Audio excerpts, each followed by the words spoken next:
تفهم وإن في وجع مكانه جواك ميتقالش.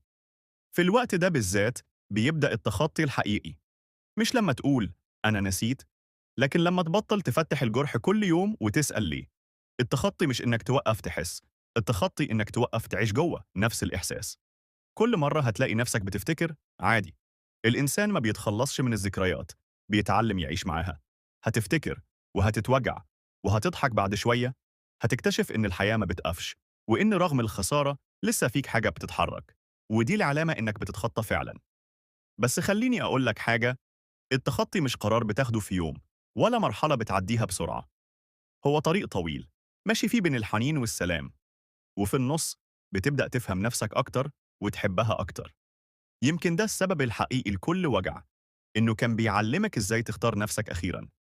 مفيش حاجة اسمها تنسى تماماً، لكن في حاجة اسمها تبقى بخير رغم كل اللي حصل.